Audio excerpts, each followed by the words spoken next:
years ago, and it's something I actually forgot about until recently. I was 17 that summer, working nights at a pizza place on the outskirts of my childhood hometown. I wasn't thrilled with it, but with no money and two parents who would have killed me for being unemployed, I couldn't complain. It was one of those jobs you take because nothing else is hiring. Slow shifts, sticky uniforms, and a beat-up delivery car that barely made it up hills. At least I didn't have to drive my own car. That would have sucked. Oh yeah, not that this is super relevant, but I do want to mention that the pizza was god-awful, like genuinely terrible. I couldn't understand, actually I still don't understand, why anyone in their right mind would order from that spot.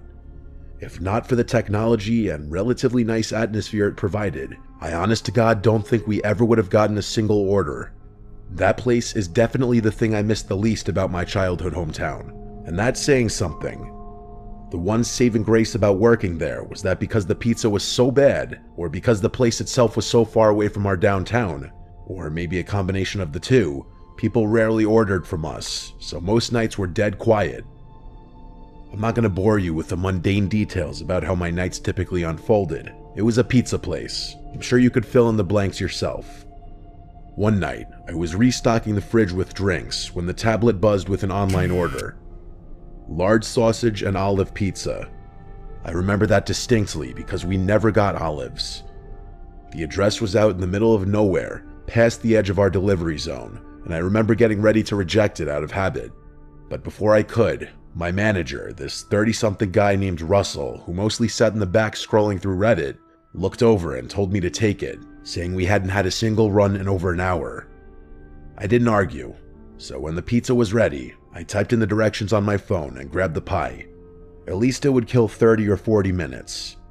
As I was about to leave the store and walk to the car, I looked a little more carefully at the delivery instructions Russell had printed and stapled to the box, which I hadn't paid attention to until then. They said, and I remember this word for word, park on the street behind the house, walk through the backyard, knock on the back door only. That caught my attention a bit, but my 17-year-old brain thought of several rational reasons why someone might not want me to use the front door. Maybe they didn't want to wake an old person or a young child in the house. Maybe the front door of their house was being renovated. Maybe they wanted to hide the delivery from a parent or spouse. It really could have been any number of things. Plus, all I could think about was how slow the night was and how much longer it was going to feel if I sat around folding boxes. So I just decided to do my job. But the second I stepped outside, I started having second thoughts. It was one of those summer nights that felt like walking through soup, hot, humid, and completely still, like even the air was stuck in some kind of invisible jelly. I don't know if this will make sense, but there's the stale, sour smell you get when it's really humid and still out, sort of like old plastic and sun-baked dirt. That's what it smelled like out there. I hate that smell more than anything, but it was unavoidable. I had the windows down for maybe 2 minutes before giving up and blasting the AC. The delivery address wasn't in the direction of downtown. It was actually in the exact opposite direction, even though the pizza place itself was already kind of in the middle of nowhere. The drive was supposed to take just over 25 minutes, but it felt longer because of how empty the roads were. I'm definitely exaggerating a bit. It's not like there were no houses for miles, but it was much less dense the further I drove. When I finally got to the address, I realized I was coming up behind the house. The GPS had routed me along the skinny little side street that ran parallel to a set of backyards. There weren't any street lights, and the houses didn't have back porch lights either. It was all shadows. I remember slowing down and double-checking the house number because it looked totally dead. There were no lights inside and no cars in the driveway, just this sagging backyard with overgrown grass and a rickety wooden fence that didn't even close all the way. But still, I followed the instructions. I parked right there on the gravel shoulder, grabbed the pizza, and walked up the incline toward the back door.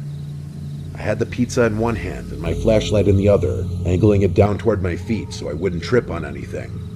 When I got to the top of the hill, I saw the back door. It was one of those old white ones with a small pane of glass at the top covered by a cheap curtain. I knocked and waited, but no one answered. I knocked a second time, knowing that my manager would be livid if I returned to the store empty-handed. After no response, I was about to knock a third time when I saw the curtain move. Not a lot, just this tiny little twitch, like someone brushed it with their finger. It was fast, and I don't think I would have even noticed if I hadn't been staring at the glass. I stood there for another few seconds, expecting the person who was clearly standing right behind the door to finally open up. But before that happened, I noticed two unmarked cars pull up to the side street behind my car. My first thought was that I was about to get in trouble for trespassing or something. One of the car doors opened, and someone stepped out. Even from the house, I could make out that it was a man in the light of the other car's headlights. The guy motioned for me to walk over to him, which is what I did, assuming that he had ordered the pizza and that I had beaten him home from work or something. But as I got closer, I realized he was flashing me something in his hand. It was a badge.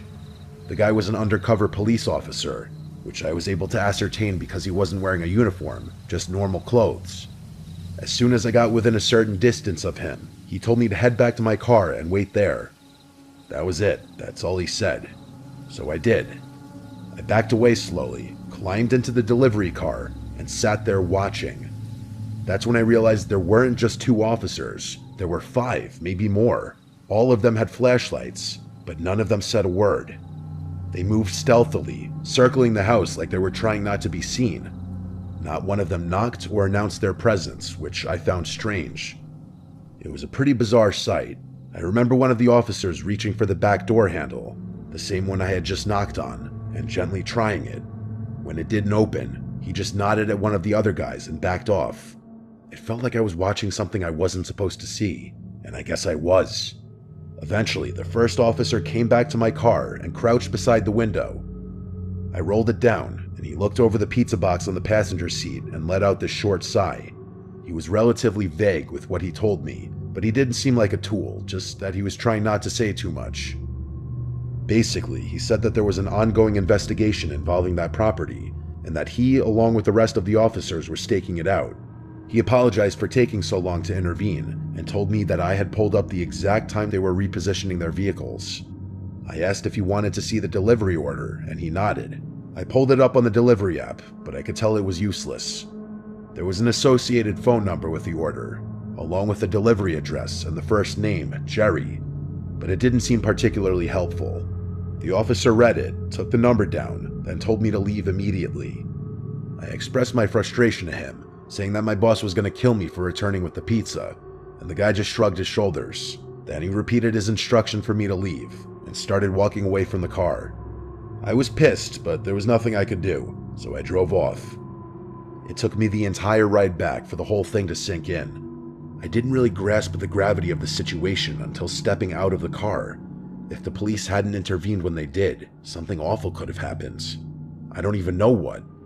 The more I thought about it, the more I realized that the threat of the police was probably the only reason the person didn't open the door to accept the pizza. But why would someone order a pizza if they were being staked out? Maybe the person inside the house didn't know they were being watched. Or maybe they did, and I was part of some test run. Like maybe I was the bait to see if the cops were watching that side of the house. Or if they left. The curtain moving, the silence, the timing, I don't know. What I do know is that I will never get an explanation for what happens, and thinking back to this incident is mostly a waste of time.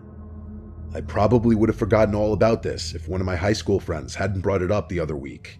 I didn't even remember it at first. It's probably best I forget about it again, but I figured I'd share it here before that happens.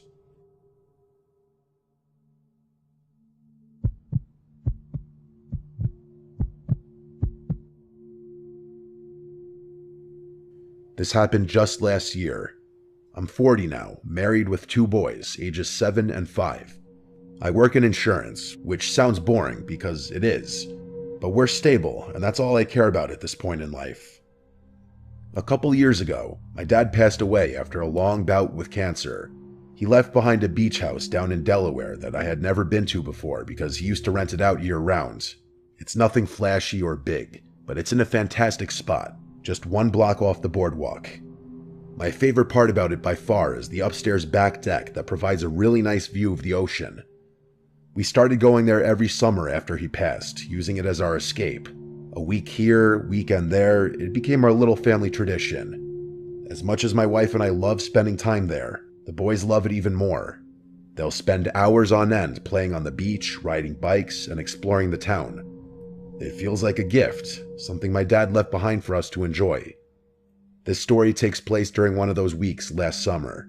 We'd gone down in mid-July, a Sunday through Friday kind of thing, when the crowds would thin out midweek and the beach was a little quieter. I remember the night clearly. It was a Wednesday. The boys had knocked out around 9:30 after a long day in the sun, and my wife and I were sitting on the back deck playing cards and sipping wine. That's when our older son, Jordan, came outside. He had this uneasy look on his face. He told me he kept hearing a scratching noise in his room, and it was keeping him awake. I glanced at my wife, then set my glass down and stood up, telling him I'd go check it out. I told my wife to hang tight. I figured it was probably just generic house sounds. It is a pretty old house after all. The boys don't share a room, so I figured there was no need to wake our younger one. I followed Jordan downstairs to his room, and he pointed to the wall near his bed and motioned for me to be quiet. We both stood there for a while, and I didn't hear anything at first, but I didn't want him to think I didn't believe him, so I stood there a little while longer. After maybe 20 seconds, I finally heard it. Faint at first, but definitely there. A soft scratching sound, just like he had described. I crouched down and pressed my ear to the wall. It didn't sound like an animal up in the rafters or anything. It sounded like it was coming from inside the wall, lower down and closer to the baseboards. That's when I heard it. Breathing. Not an animal, definitely not. It was deep, slow, human breathing. I flinched back and let out a sharp Jesus Christ without even meaning to. And then, I'm not kidding about this, I heard the most guttural and angry scream I've ever heard ring out from somewhere inside the wall.